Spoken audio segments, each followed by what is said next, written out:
हरे कृष्णा। आज हम कवर करने जा रहे हैं भक्ति वृक्ष मॉड्यूल 1। हम इस मॉड्यूल को 2 पार्ट में कवर करेंगे।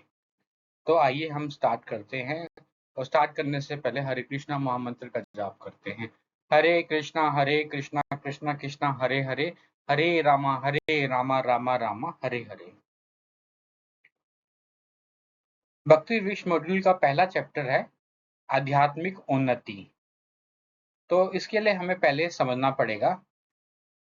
इस अध्याय का उद्देश्य है समझना कि मानव जीवन का एक्चुअली वास्तविक लक्ष्य क्या है। उसके बाद हमें समझना है आत्मा और शरीर के बीच का अंतर क्या है। और उसके बाद सबसे आखिरी चीज है भगवान और अपने सनातन संबंध को समझना। सनातन का अर्थ होता है बेसिकली जो हमेशा रहता है, जो कभी खत्म ना हो। तो आइए हम स्टार्ट करते हैं। मानव जीवन का महत्व। मानव जीवन का जो एक्चुअली जो है बहुत दुर्लभ और मूल्यवान है। इसका उद्देश्य सिर्फ भौतिक सुख प्राप्त करना नहीं है। इसका उद्देश्य क्या है? आत्म साक्षात्कार और भगवान की भक्ति करना। अब जैसे अगर हम बात करेंगे मनुष्य और पशु, तो मनुष्य और पशु में 4 चीजें बिल्कुल सेम हैं। आहार, निद्रा, भय और मैथुन। पर एक ही चीज का डिफरेंस है मनुष्य और पशु में। मनुष्य में विवेक है और मनुष्य धर्म और भगवान की को जानने की क्षमता रखता है। पशु नहीं समझ सकता ये सब चीजें। पशु को सिर्फ विचार ही प्रवृत्ति रहेगी। लेकिन मनुष्य क्या है? भगवान को जानने की क्षमता रखता है। मनुष्य की यही विशेषता है जो मनुष्य को पशुओं से अलग करती है। तो हमें याद रखना है कि मनुष्य जीवन का लक्ष्य क्या है? भगवान की प्राप्ति और अपना साक्षात्कार करना। हमें पहचानना है कि मैं शरीर नहीं हूँ, मैं एक आत्मा हूँ। आत्मा के 4 लक्षण हैं। आत्मा के कुछ लक्षण हैं। आत्मा इटर्नल है, शाश्वत है। आत्मा अविनाशी है। आत्मा चेतन है और भगवान का सनातन अंश है। इसका हमें भगवत गीता के श्लोक 15.7 में भी उल्लेख मिलता है, जिसमें भगवान ने कहा है प्रत्येक जीव भगवान श्री कृष्ण का सनातन अंश है। शरीर और आत्मा। अगर हम अंतर देखें शरीर और आत्मा का, शरीर नश्वर है, आत्मा अमर है। शरीर बदलता है, आत्मा नहीं बदलती। शरीर की जन्म और मृत्यु होती है, किंतु आत्मा जन्म और मृत्यु से परे है। इसका उल्लेख मिलता है भगवत गीता के श्लोक 2.13 में, जो बोलता है शरीर बदलता है, आत्मा नहीं। अगर हम इसको समझें तो आत्मा शरीर धारण करती है, फिर जीवन जीती है, और जब जीवन खत्म हो जाता है तो वह शरीर बदलती है। तो आत्मा हमेशा रहती है, शरीर नहीं रहता हमेशा। तो हम क्या है? हम एक आत्मा है। और हम अगर हम बात करें, हम आत्मा है और हम भगवान का सनातन अंश है। हमारा क्योंकि हम भगवान के सनातन अंश हैं, तो हमारा फर्ज क्या है? हमारा सनातन धर्म है भगवान की सेवा करना। किंतु भगवान को भूलने की वजह से हम माया में बंध जाते हैं। यदि हमें माया से बचना है तो हमें भगवान से पुनः जुड़ना होगा। भगवान से जुड़ने का केवल एक ही उपाय है, वह उपाय है भक्ति।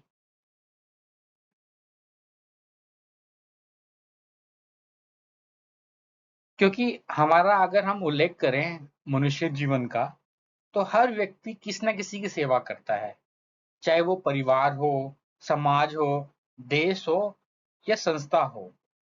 हम सेवा करने के बाद भी हमें कभी भी संतुष्टि नहीं मिलती। असली संतुष्टि कब मिलती है? जब सेवा का केंद्र होगा हमारा भगवान होगा। इसका एग्जाम्पल एक वृक्ष से देते हैं। मतलब जैसे वृक्ष में जड़ होता है, तना होता है, शाखाएं होती हैं, पत्ते होते हैं। अगर हम तने को पानी दें, शाखाएं को पानी दें, पत्तों को पानी दें, तो कभी भी वृक्ष पोषित नहीं होगा। तो अगर वृक्ष को पोषित करना है तो हमें पानी कहाँ देना पड़ेगा? जड़ों में देना पड़ेगा। जिस प्रकार जड़ों में पानी देने से वृक्ष पोषित होता है, उसी प्रकार भगवान की सेवा करने से सभी की सेवा होती है। जैसे हमने देखा था कि हम सबकी सेवा कर रहे हैं, परिवार की, समाज की, देश की, संस्था की, लेकिन हमें संतुष्टि नहीं मिलती। अगर हमें ऐसी संतुष्टि चाहिए तो हमें सेवा का जो केंद्र है वो भगवान श्री कृष्ण है, उनकी सेवा करनी चाहिए। भगवान श्री कृष्ण की सेवा करने से हमें संतुष्टि भी मिलेगी और सभी की सेवा भी हो जाएगी। कलयुग में उन्नति का सबसे आसान साधन कौन सा है? कलयुग में उन्नति का सबसे आसान साधन है हरे कृष्णा मंत्र। हरे कृष्णा कृष्णा कृष्णा हरे हरे, हरे रामा रामा रामा हरे हरे। नाम से कीर्तन से क्या होता है? मन शुद्ध होता है और भगवान के प्रति प्रेम विकसित होता है। तो इस चैप्टर को समझने के बाद हमें कुछ श्लोक है उनका ध्यान रखना है। पहला श्लोक है भगवत गीता का 2.13, दूसरा श्लोक है भगवत गीता का 15.7। तो आप सबसे अनुरोध है आप एक बार इन दोनों श्लोक को कीजिए और उनको इनका मतलब समझने की कोशिश कीजिए। एक और श्रीमद् भागवतम का श्लोक है 12.3.52, उसका मैं उल्लेख बता रहा हूँ। सतयुग में जो भगवान विष्णु के ध्यान से मिलता था, त्रेता युग में जो यज्ञों से मिलता था, द्वापर युग में जो भगवान की पूजा और अर्चना से मिलता था, वही फल कलयुग में केवल और केवल पवित्र नाम के कीर्तन से मिलता है, हरे कृष्णा महामंत्र से मिलता है। इसका उल्लेख श्रीमद् भागवतम में कैंटो नंबर 12 में है। तो इसमें लिखा हुआ है सतयुग भगवान की प्राप्ति का साधन ध्यान, त्रेता युग भगवान की प्राप्ति का साधन यज्ञ, द्वापर युग भगवान की प्राप्ति का साधन डेटी वर्शिप या अर्चना। लेकिन कलयुग में एक ही साधन है और वो साधन क्या है? हरे कृष्णा महामंत्र। तो आइए हम इस चैप्टर की रिवीजन करते हैं। मैं शरीर नहीं आत्मा हूं।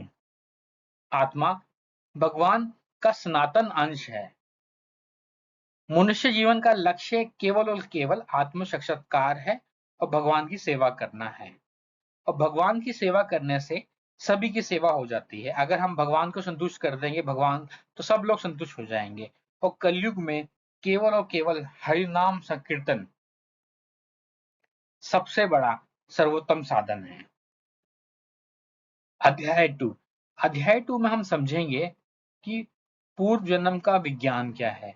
तो इस अध्याय का उद्देश्य क्या है? इस अध्याय का उद्देश्य है पूर्व जन्म के सिद्धांत को समझना तथा जीवन की असमताओं को समझना। असमता का मतलब है कोई यहाँ पे राजा है, कोई रंक है। इतनी असमताएं कैसी है? मतलब एक जो व्यक्ति है वो बहुत बड़े परिवार में जन्म ले रहा है, एक व्यक्ति ऐसा है जिसके पास खाने के लिए रोटी नहीं है। तो क्या रीजन है इसका? क्योंकि पैदा होने के टाइम तो मतलब उसने ऐसा कोई बुरा कर्म किया ही नहीं। तो इतनी बड़ी असमताएं क्यों हैं? और दूसरा हम समझेंगे कर्म और कृष्ण भावनामृत कर्म के संबंध को समझेंगे। तो आइए हम स्टार्ट करते हैं जीवन की असमताएं से। तो हर व्यक्ति एक परिस्थिति में जन्म नहीं लेता। जैसे मतलब कोई एक संपन्न परिवार में जन्म लिया, किसी ने एक निर्धन परिवार में जन्म लिया, कोई स्वस्थ है और कोई जन्म से ही रोगी है। तो ऐसा कैसे हो सकता है? इसका कारण क्या है? पूर्व जन्म के कर्म है। जीवन सिर्फ इस जन्म तक सीमित नहीं है।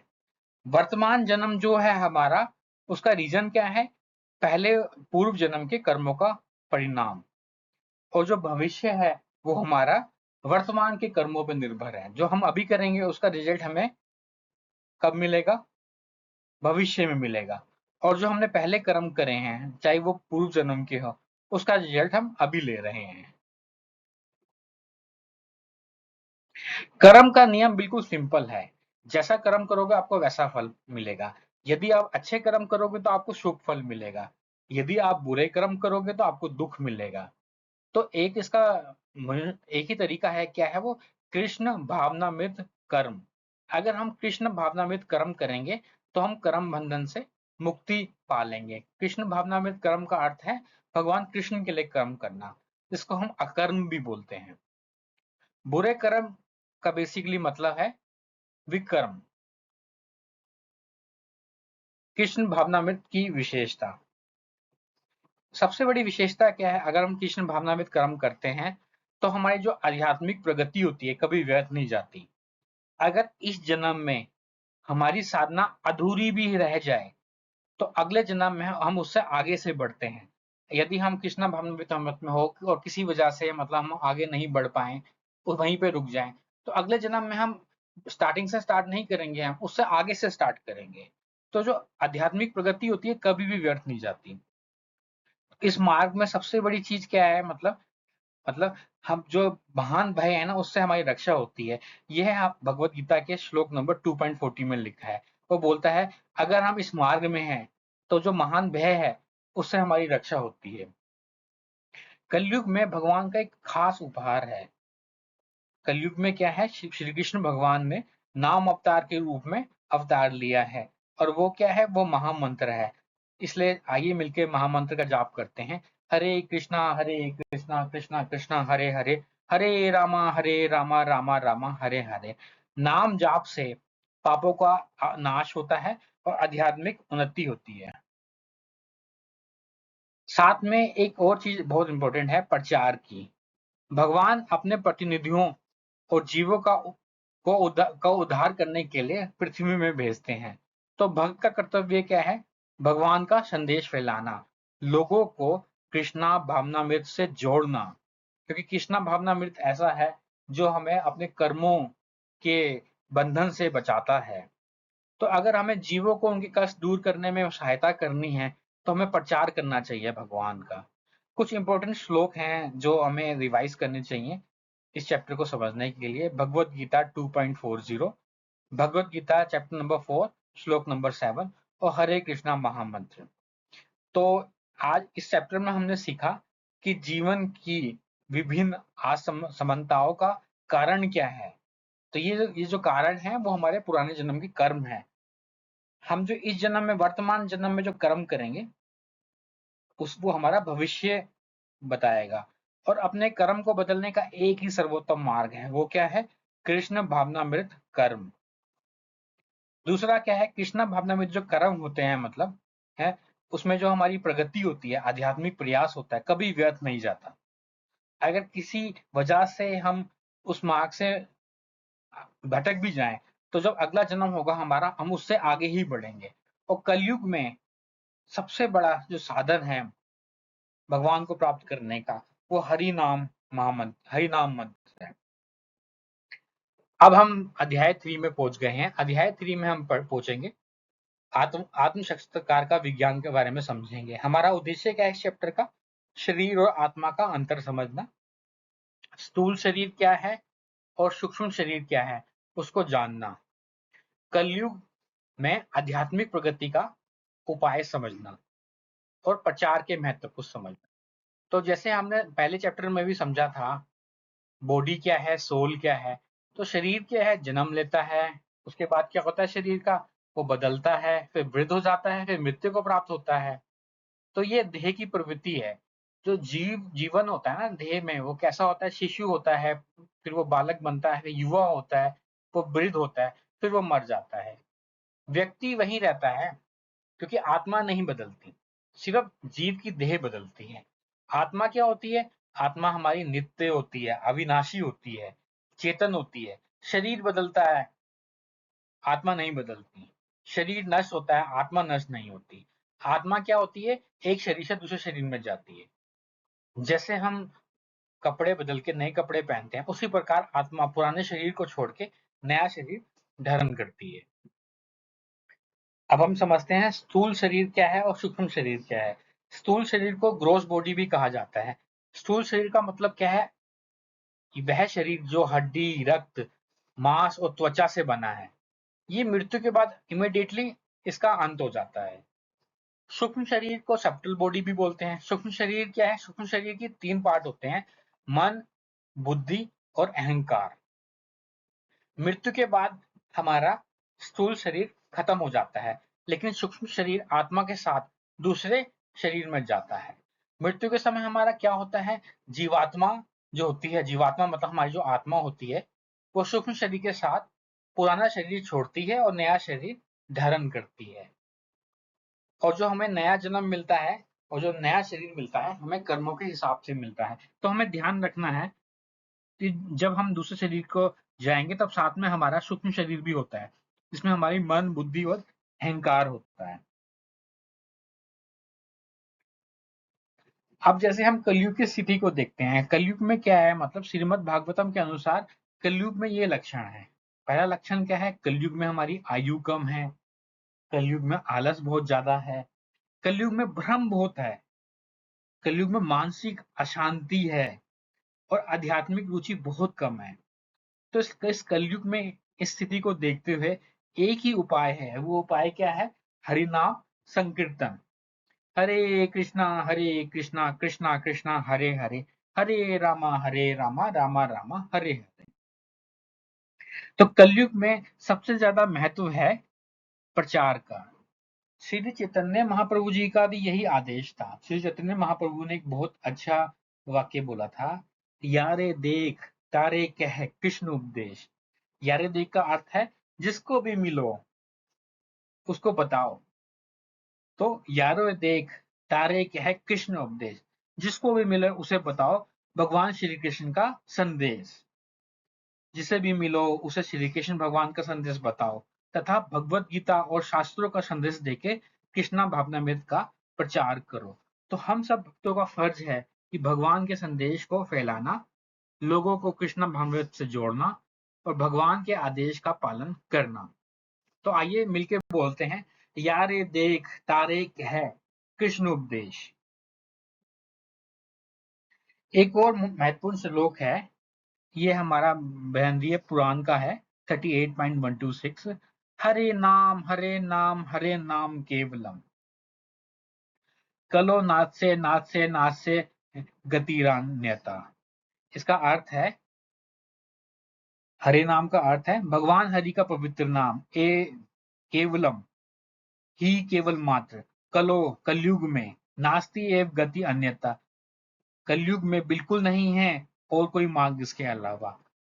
हरि नाम केवलम, कलो नास्ति एव गति अन्यथा।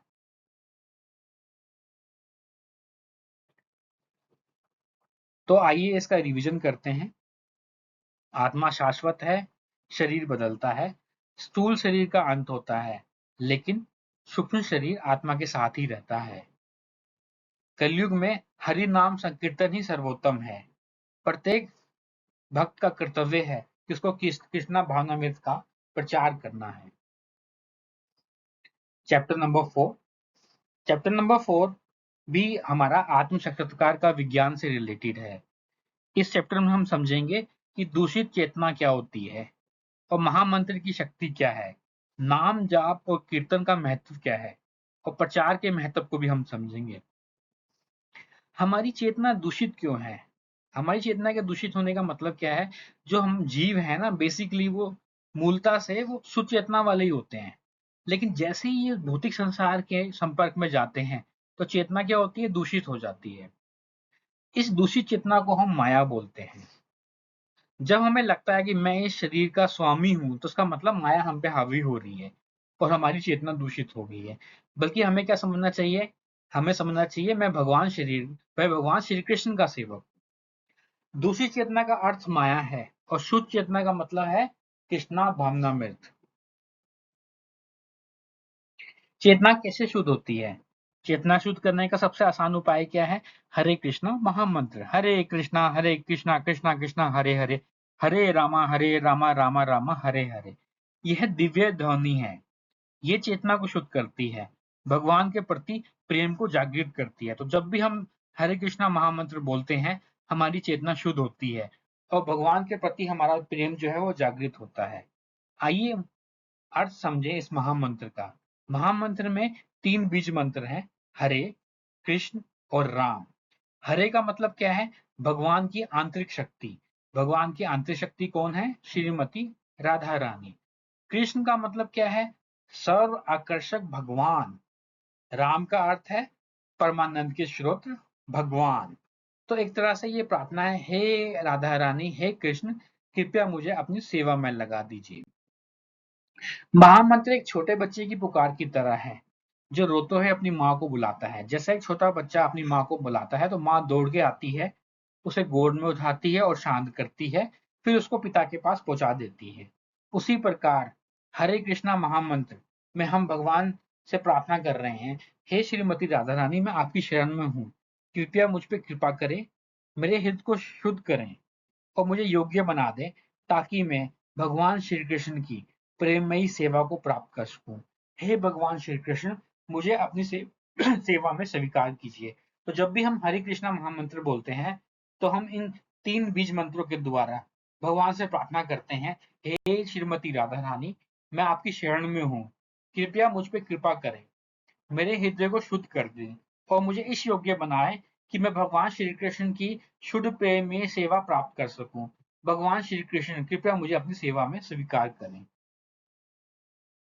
नाम जप का बहुत महत्व है। कलयुग में ये सबसे आसान साधन है। यह हमारे मन को शुद्ध करता है। आध्यात्मिक उन्नति में ये सर्वोत्तम साधन है, इसलिए हमेशा बोले हरे नाम एवं केवलम। प्रचार का महत्व। हर भक्त का फर्ज है उसे कृष्णा भावनामृत का प्रचार करना है, लोगों को भगवत गीता एवं श्रीमद् भागवत का संदेश देना है, समाज को आध्यात्मिक दिशा देना है। हमें समझना है हमारी सच्ची खुशी कहाँ है। हमारी सच्ची खुशी भौतिक वस्तुओं में नहीं है। हमारी सच्ची खुशी कहाँ है? भगवान श्री कृष्ण की भक्ति में। जब हम भक्ति करते हैं उससे हमें प्रेम का समझ आती है और प्रेम से हमें वास्तविक आनंद मिलता है। तो इस चैप्टर में जो जो इम्पोर्टेंट श्लोक हैं वो है श्रीमद् भागवतम 7.9.44, जिसमें प्रहलाद महाराज कहते हैं, मैं अकेला भगवान के धाम जाके मुक्ति नहीं चाहता, मैं चाहता हूं सभी जीवों को जो चिंतित हैं वो भगवान को भूलकर जो माया में दुख भोग रहे हैं, मैं चाहता हूं भगवान की प्राप्ति करें। और दूसरा इंपॉर्टेंट श्लोक है हरे नाम केवलम। तो हमने इस चैप्टर में समझा कि हमारी चेतना हमेशा से शुद्ध थी, किंतु माया चेतना को दूषित कर देती है और हरे कृष्ण महामंत्र को से हमारी चेतना शुद्ध होती है। कलयुग में केवल एक ही साधन है, वो नाम जाप है और ये सर्वोत्तम साधन है और प्रचार हम सभी भक्तों का फर्ज है। तो यहाँ हमने चैप्टर 1 से 4 को खत्म किया। नेक्स्ट पार्ट में हम भक्ति वृक्ष मॉड्यूल 1 के चैप्टर नंबर 5 से 8 को खत्म करेंगे। हरे कृष्णा कृष्णा कृष्णा हरे हरे, हरे रामा रामा रामा हरे हरे।